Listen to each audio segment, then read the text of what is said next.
What's going on, everybody? It's Edward Tucker with West USA Realty of Prescott here with Damon Cademartori with Fairway Mortgage. Yep, Fairway Mortgage.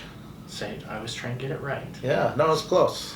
So we're here in the Prescott area, but we wanted to make a little video to kind of talk about all the changing to interest rates and what's coming in the next week or so and what we think is going to happen. Yeah. So I guess first and foremost, what's going on with the rates? What do you see coming?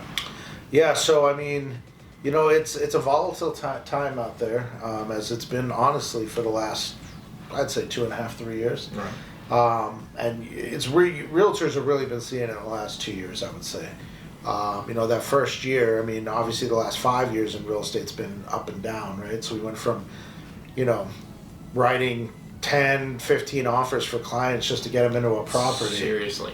And then to, you know, just battling no inventory, to then just coming up with creative ways to help people get financed because things have just gotten expensive. So, you know, with rates, we had some, you know, the 10-year, which is what mortgage rates loosely follow. Traditionally, when you have a 10-year interest rate, there's usually about a 1 3/4% spread.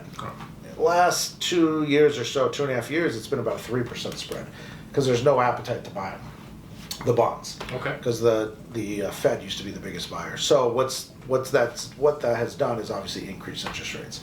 I'd say the biggest misconception that I'm hearing is so the Fed dropped the rates about 100 basis points. Okay. During that same time, interest rates went up 100 basis points. And so you'd say, well, why is that? Well, for the same reasons. There's got to be an appetite out there for the debt. So to get somebody to want to buy it, you got to offer a premium. Right. And that's where that spread comes from over the 10-year. And that's why the rates are so much higher than the 10-year versus traditional. So really, you know, we had some data come in earlier in the week or last week that was a little bit, the jobs report came out very strong. Believe it or not, a low unemployment's bad for the for interest rates and for the market as far as the Fed goes, right? Right. I believe higher unemployment means lower inflation because you don't have wage inflation. So typically, if it's just like thinking about real estate, when you have less people looking for a job and you have more openings than people looking, well, you got to pay them more to fill those jobs. Right. Adversely, the other way, when you have lower or more higher unemployment, more people looking for the same job. Usually, it's, you know, supply and demand kind of so. Right. But that really hurt the rates. But we've got some good news this week, which is great. So we had some inflation numbers come in lighter than expected, both producer, that's the PPI. So that's like if I'm building desks and I've got to create these, well, my costs are less, so which means you're not going to have higher costs presented to the people buying. And then on the consumer stuff, that's basically you take away food and groceries and shelter costs. You take those out, and that's what the Fed uses to kind of get a more stable idea. You know, and you might say, well, I don't really understand. Why would they take out food, shelter, right, and gas? The problem is that if you've ever been like in a normal market, have you ever been to a gas station and it's $3? And then on the way home, it's $2.75. Right. Okay. Or the way when you're headed out of town, it's, you know, the last gas station, it's more. Right. You cross into California, it's $8. Right. But 20 feet on the other side, it's $2.90. Right. It's that. How do you even create? In the Fed's defense, how could you even adjust for that? Right. Food prices, I mean, the reason why that's impacted is because the transportation to get the food to the stores, right, is using fuel, diesel fuel. So that is a lot of what causes fuel prices groceries to go up too. So you take those two out. Shelter probably should be in it, to be honest with you. Shelter being like rents out there, what your average payments are, those things. They may someday put that in. It really should be in. Right. But that's why there's a difference. So. But the good news is those numbers came down. So interest rates have come down. I mean, so last week on Friday, Thursday or Friday, they had gotten as high as 7.25 with 25% down on a purchase with a 785 FICO, right? None of those are just ballpark numbers. Right. Today it's yesterday it was about 7.15, 7.17. Today closer to I'd say about 7.05. So you're getting to the low of the sevens, which is nice. Now, Obviously, if you're putting less down, there might be, or a different program, it could be lower, it could be higher, so it just depends. But the good news is we saw some relief. Okay. Much needed relief. Okay. And so the idea here is, you know, I think people are a little bit unsure, right? You got a presidential change. I think is that tomorrow? No, it's Monday. Monday's the 20th? Yep. Off on dates. Okay. So, right, so that anytime you have any kind of a change, for whatever reason, doesn't matter what side you're on for politically, right? It's something new. Yeah, which is what I was going to kind of bring up next, is that, because, I mean, the reason that we're even doing this video in the first place is because we were talking about, you know, a lot of buyers and, for fact, you know, sellers being on the sidelines, waiting to make their next move. Sure. No pun intended. But we do, regardless of your political views or anything like that, we do have a new old president coming into office. Do you, and some of the people that I've talked to that are waiting are excited and or nervous for that day, you know, for the president to come in and things to kind of go good or bad. Right. So what do you kind of... Well, I feel like when it comes to, believe it or not, like presidential elections, right? Everybody thinks on an election year, it's going to change everything for interest rates. And believe it or not, historically, that is not true. And frankly, I don't think it was true in this case during this presidential election. Right. You saw things change because that's what the market we're in. I think when it comes to things like that, it's very emotional for people. You know, and so when that emotion plays into it, people tend to pull back. Right. Right? Just naturally. Everybody does. Doesn't matter what we're talking about. You know, and so then you got to really, my advice to people, and I have customers ask me this a lot, I think the first question you got to ask yourself is, okay, take the emotion aside, which is hard. Right. I mean, it's one of your largest purchases ever. Right. But why are we? Why are we pulling back? Why are we waiting? Have you kind of written it down? Or, you know, what are your goals? Because remember, homeownership should be a long-term goal. And the problem is when house prices go up as dramatically as they have in the last 5 years, people start thinking they're piggy banks. Right. This is like kind of back in '08. But really, your primary residence, while it's a great investment, and most real estate is built through, wealth is built through real estate, investment properties, those things. Traditionally, a primary residence, I mean, it traditionally is not used as this massive, fast wealth builder, right? Like 5 years, you've doubled your money kind of thing. That's rare. So you really should look at it from a long-term standpoint, right? So does this property fit my needs? Is this in the school district I want to be in? Is this where I plan on staying for a couple years, or at least a few years? Is it big enough? Am I comfortable with the payment? Right. Right? I mean, those are the things you want to look at. And if those are problems, well, of course, then definitely the smart move would be to, but if it's because of a presidential change, I mean. Right, and there's not a, I mean, good, bad, or indifferent, we can't change, you know, the outcome at this point, but, you know, there's some people very excited about it and some people nervous about it. Yeah, there always will be. Yeah, and on that's on, you know, both sides of the real estate game. Sure. But, you know, and I'm seeing now of people that bought at the height of the market a few years ago are now talking about selling, and the prices that they paid then are not necessarily what they're going to be getting. Just going to your fact of like the piggy bank, it doesn't, you know.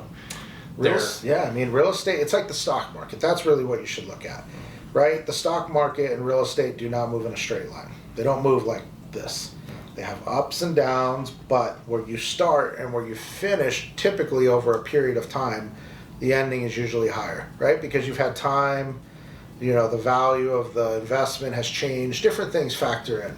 But for a long time, real estate was gradual growth. I mean, it wasn't uncommon for you to see 1%, 2%, 3% gains, maybe even spread out over a 2-3 year period, 4-year period. I mean, even 3% annually was probably in some markets could be aggressive, and not bad markets, just normal markets. Right.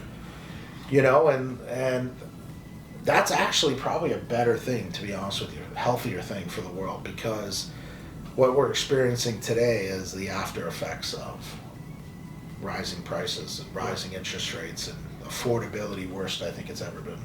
Well, and I think, and you and I have talked about it numerous times, of rates, were at one time 2.5, 3. They were in, a rare low, one time. like that is not, first seen of happening again. And there's some people that I don't think it ever happened before. Yeah. Again, on the there's some people that are on the sidelines waiting for rates to drop again. And that's I think a nice way of saying, we're not going to get back to there. Yeah, I mean, here's really how you want to look at it. Again, nobody knows. Right. So this is just a theory and experience. But I don't see rates ever getting back into the 2s like they were. That was a once-in-a-generational thing. I really do. And it's not a normal thing. That was spurred by a pandemic and a government who infused a ton of money into a system that created kind of a market that really wasn't based on things, and it caused prices to go up really fast because you didn't have enough housing supply to meet the demand for people who were buying at 2, 3, 4%, right? I think something like 65% or 60% of the houses in the United States are below 5% currently. Wow. It's starting to move up a little bit because refis, stuff like that. Right. Keep in mind, 40%, I think it's 30 or 40% of the United States, the houses are free and clear. Okay. So that doesn't leave a lot in the middle there. The only reason why you're starting to see that number come up is because people who have bought houses in the last 2 years are definitely above 5%. Right. Do I think they'll get back into the 5s? Yes. Do I think it'll be this year? No. I think we're going to probably dip into the 6s. Maybe by the end of the year, we're into a low 6, which would be great. Historically, just so you know, 6% is pretty average over the last 50 years. Could you get into the 5s on a buy down or different things? Of course, right? But just if you're looking at just pure rate, I think you're probably looking at maybe 2026 to securely get into the 5s. Not a pop up and then back, not a pop down and then a pop back up, just securely staying in there. But there's two sides to that coin. For the person waiting on the sidelines, as those rates drop, you're going to have people jump back into the market because... And that's what I was, that's what I was going to say, is there's so many people waiting for that to happen that, they get to a comfortable in the 5s, it'll go crazy, and we're going to have multiple bids, and we're going to be fighting over houses again, and... It's very, if you look at mortgage applications, you can go online and check this, even on like Fed data, like the FED, so Federal Reserve sites and stuff, or Mortgage News Daily, you can see the data. Mortgage applications and basically interest rates obviously are tied to the hip. So when you see rates drop, mortgage applications spike up really fast for both refi and purchases. And so the reason why is you got a lot of people that were on the sidelines and were like, okay, I've been waiting, I've missed the boat a couple times now. Right. I think it's time I jump in. Right. And they're starting to not look at it like such as a quick investment, more as a, hey, I'm tired of renting. I think this would be... Well, and as much just because I know we've talked about the expression, date the rate, marry the house, date the rate, and that's not, normally a thing, but the thing of going, it is possibility too, that if it was, if someone jumped in now, that in 2026 and rates dip down into the 5s or something like that, that they can refinance that. Yeah, and you know what? There's programs. I've got a great program. It's called a 1-0 buy down. This is amazing. It's basically all you're doing. It's a fixed product. So if the rate's 7%, the first year they're paying 6%. Now, does that mean the rate's really 6%? No. But what the difference between 7 and 6, and it's seller funded by the seller based on the loan amount, that money just sits in an operating account, and every month the difference just makes the payment difference between 7 and 6%. So as far as the buyer's concerned, their payment is $250, $300 less a month for that first year, and they're pre-qualified based on the obviously the higher, so you don't have to worry about that. But the idea is in a year, the rate will be lower, hopefully. Right. But obviously, we always tell clients, listen, you got to be comfortable with this now. But the idea is to transition, so you don't have so much payment shock in the front. And then, let's say rates drop. Let's say something crazy happens and rates drop into the 5s 6 months in. The other 6 months of that money isn't wasted. You can use it toward the next refi. Right. So it goes back to them because it's the client's money, the buyer's money. So that's another way. So there's a ton of different ways to mitigate the payment shock and help clients, and we do all of those. But I think the big thing is you're going to have a lot of people jump in, and while inventory has gone up, it's not massive. I mean, to give you an idea, we'll talk about Phoenix. Phoenix is at like 21,000, I think 22,000 properties. I use Phoenix as an example because it's a great way to kind of show, like, people who think the market's going to drop, right? Right. It's going to crash. Well, could it come down? Of course, and but a crash is like 30%. Right. Well, what factors lead to a 30% crash? Okay, well, you could have a huge amount of unemployment, that might do it, but where are they going to go? Rents are highest, I mean, they're really, way higher. Right. So people want to compare this to 08. And the difference in 08 is in 08, remember I said Phoenix has 22,000 listings right now. Mm-hmm. In 08, they had over 55,000 listings. Wow. Okay, so you have a lot more properties than buyers. Right. Okay. And you can rent a house for, on average, I think the average rent on a 3-bedroom house in Phoenix in 08 was like $1,200. Correct. $1,300. Today it's in the $2,200, $2,300.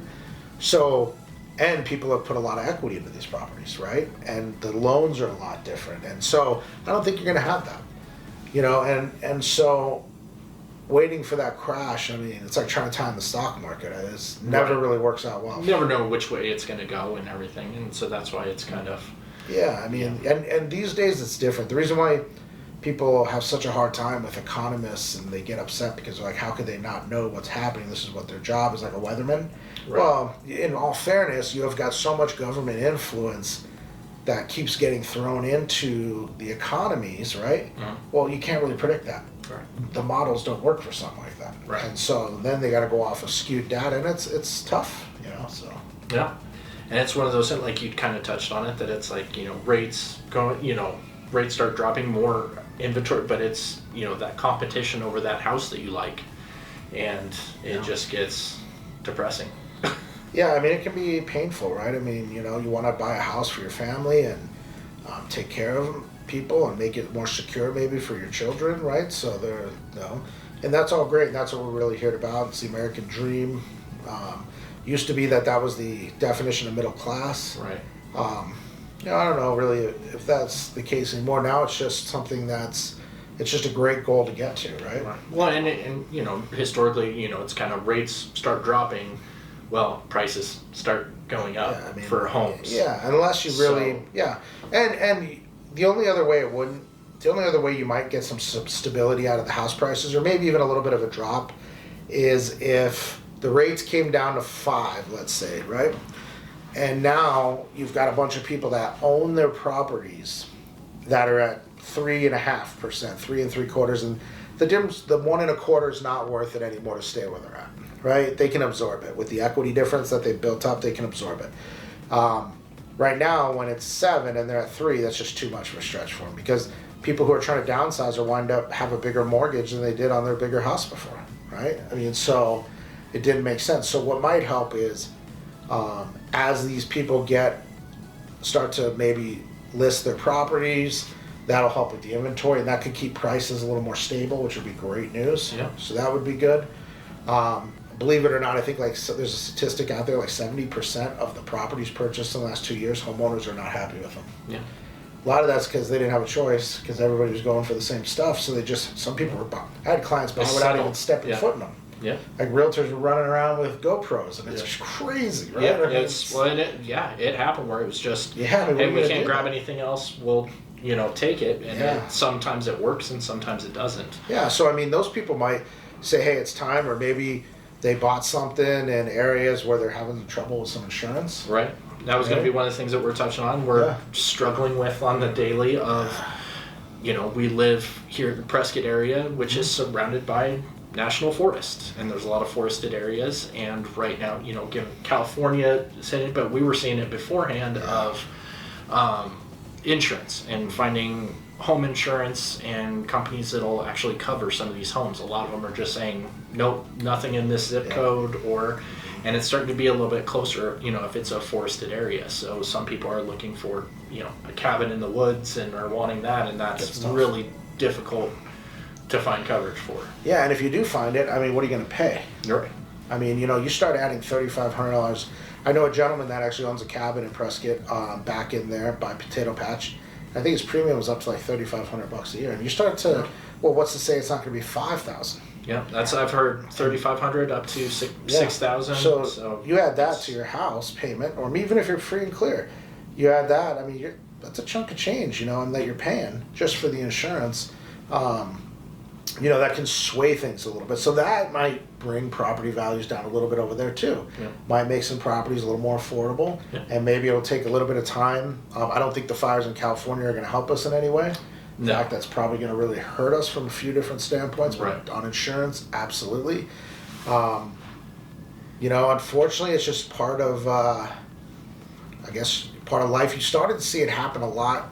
I started seeing it because I do loans all over Arizona and in other states as well. But I started seeing it a few years ago up in Payson, Pine Top, Show Low, because it had gotten really dry. They had some fires. If you remember, about 10 years ago, we had that huge fire up by Greer and stuff. It was like 10, 15 years ago. Yeah, I was up there. Yeah. Yeah, so, I mean, those areas have been notoriously due to lightning strikes. There's a ton of lightning strikes up by the rim, more per square mile, I think, than anywhere in the world. It's kind of crazy. There's a whole thing to that. But, so, I mean, they've been experiencing this for a while, but it's really, really, really gotten a little bit. It's become kind of detrimental. Not trying to sit there and say it's finding a realtor to kind of as we're shopping these things and finding these companies that can help cover and not be too much on your bank account. Yeah, I mean it's tough. Yeah. And, I mean, I had a guy tell me years ago. Do you ever see he invested in some Vanguard energy funds, and always told me, he's like, do you see oil ever going down? It's like 15, 20 years ago. And I was like, yeah, that's a good point. I hate to say it, but the insurance is the same way. I mean, do we see anything that's going to cause insurance to go down? Right. I don't. Yeah. So I don't really know how that would happen. I'm sure there's people in the insurance industry that there's some things that probably could happen. But yeah, I mean, it's definitely a challenge for homeowners right now because you're adding one more log to the fire, right? But now you got high prices, higher rates, now you got higher insurance, and those three are all right to the payment. Yeah. So yeah, I mean, the only thing keeping some of that down is Arizona has really inexpensive property taxes. Yeah. When you look at it across the country, it's still affordable. It's just kind of finding those nooks and crannies and finding the best deals. Yeah. And the companies that'll still cover it. Yeah, they're out there. It's just like anything. You got to put a little research into it. I can always help with that. I work with great insurance brokers, and we just work together and we take the extra step to make it happen. Whatever we got to do to go out there, if we got to take pictures to help the insurance company understand what they're looking at. Yeah, I was going to say done it before. Yeah, same here. Work with some great company. Yeah, I mean, it's really about just helping the clients get into the property, and it's a little more of a challenge, but I mean, that's all right. I mean, that's just part of the business. It's what keeps it for me, it's what keeps it fun because it's not the same thing over and over. So. Yeah, exactly. So, again, find the best thing. So, just kind of, I guess, wrap it up. How can people get a hold of you with any kind of questions and to, you guys have been sitting here, any kind of thing, and maybe it's time, maybe they can talk to you about it? Yeah, I would say, so if you want to get a hold of me, which would be fantastic, so I have an office in Stone Ridge at 1300 Stone Ridge Drive, Suite 220. My phone number is 480-430-8330. And I'm with the Cademartori Group, and it's Damon C.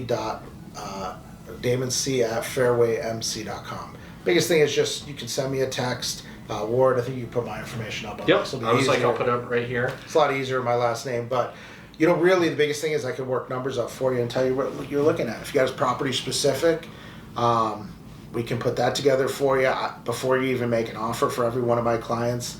I create a specific pre-qualification that matches it up. So you know exactly what you're looking at, right? It's going to have the taxes, if there's an HOA. We get really realistic with the insurance. So we're not going to, like some lenders will throw $50 on there. Like I haven't seen insurance come in at $50 in 5 years. Even a new build's getting hard to come in at $50, right? And those are the cheapest, right? Because the house is brand new. Insurance companies feel better about it. Usually you're in farther out areas. But yeah, I mean, they're realistic, and we go through and we give you some options, and really make it about what you're comfortable with. We don't max it out. We're not going to tell you, hey, we can tell you what the max is, but I always want to find out what your comfort level is, and then give you different options, and you can kind of walk through it. And yeah. Well, I think the most important thing that you said is that, you know, and we talk all the time. Yeah. And all the options and everything that you have at your disposal that you're able to do is just mind blowing. So yeah, we do a lot of different loans. Definitely get a hold of him. Call, text, email, whatever you prefer, and of course, get a hold of me if you're looking to buy or sell. Edward Tucker, West USA Realty of Prescott. Telephone number is 928-710-4690, and my email is tuckersellsprescott@gmail.com. And between the two of us, yeah, we'll be able to take care of it. We'll get it done. Yeah.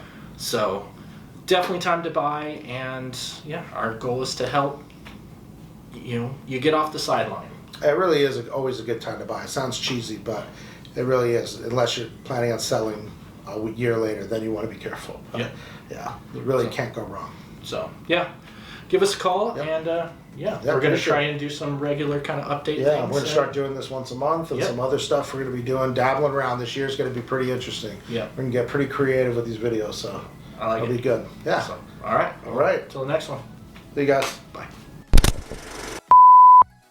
Good? Done. Yeah. All right. You like it? Yeah, it's good. I like it. Comfortable. You're like, no, I don't like it. Let's redo it. Redo it all.